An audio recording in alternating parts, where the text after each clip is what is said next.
Anak tega pukul ibu hingga tewas diduga tidak ada nasi untuk dimakan.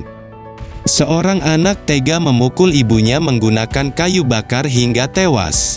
Peristiwa pembunuhan tersebut terjadi di kediaman korban, Dusun Muara Tolang, Desa Dolok Saut, Kecamatan Simangumban, Tapanuli Utara. Demikian dikatakan Paur Humas Polres Taput, Aibtu W. Baringbing, Kamis tanggal 10 Desember tahun 2020. Sang ibu meninggal di perjalanan ketika hendak dibawa ke rumah sakit terdekat. Korban DS 52 tahun merupakan ibu kandung SH 28 tahun, yang sudah ditetapkan polisi sebagai tersangka. DS dipukul sebanyak 2 kali di bagian kepala oleh tersangka hingga lemas dan terjatuh. Korban akhirnya meninggal di perjalanan menuju rumah sakit. Korban merupakan ibu kandung dari tersangka, dan kita tangkap di kediamannya, sebut Baringbing mewakili Kepala Polisi Resor Tapanuli Utara AKBP Jonar Samosir dan Kepala Satuan Reserse dan Kriminal AKP Jonser Banjarnahor, Kamis tanggal 10 Desember tahun 2020. Gara-gara tidak ada nasi, Baringbing mengatakan, sesuai keterangan dari tersangka, kejadian itu berawal saat tersangka bangun tidur pagi, dan tidak ada menemukan nasi untuk dimakan. Kemudian, tersangka bertanya kepada ibunya, dan ibunya menjawab agar tersangka pergi makan di tempat tetangga mereka yang sedang mengadakan acara pesta.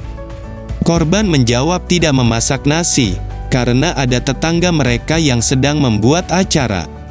Kemudian ibunya menyuruh tersangka makan di sana, namun tersangka tidak terima dan terjadi cekcok, kata Baringbing. Baringbing mengatakan, saat terjadi cekcok, tersangka pergi keluar rumah dan mengambil sepotong kayu bakar. Lalu datang kembali ke dalam rumah, dan memukul kepala ibunya. Korban dipukul sebanyak 2 kali di bagian kepala kanan dan kiri menggunakan kayu bakar sampai korban terjatuh, ujarnya. Sempat beritahu tetangga setelah memukul ibunya, tersangka pergi keluar rumah dan memberitahukan kepada tetangganya bahwa dia sudah memukul ibunya. Mendapat keterangan tersangka, warga pun berdatangan dan berusaha menyelamatkan korban. Namun, korban meninggal saat dalam perjalanan menuju rumah sakit. Baringbing mengatakan, tersangka masih berstatus lajang, dan merupakan anak sulung dari 2 bersaudara. Ayahnya sudah lama meninggal dunia. Selama ini mereka tinggal berdua saja. Sedangkan adiknya perempuan tinggal di Palembang. Pekerjaannya tidak ada, serabutanlah, kata Baringbing. Ia menjelaskan mengenai kejiwaan tersangka. Berdasarkan pemeriksaan penyidik, tidak ada tanda-tanda yang menunjukkan gangguan jiwa.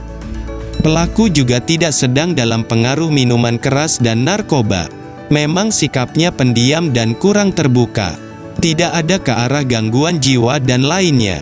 Pertanyaan penyidik semua dijawabnya dengan baik, ucap Baringbing.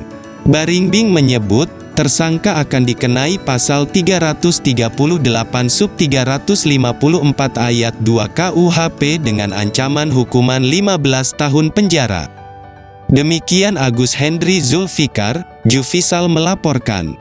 Dan jangan lupa untuk subscribe ya, biar tidak ketinggalan dengan berita yang kami sampaikan. Terima kasih.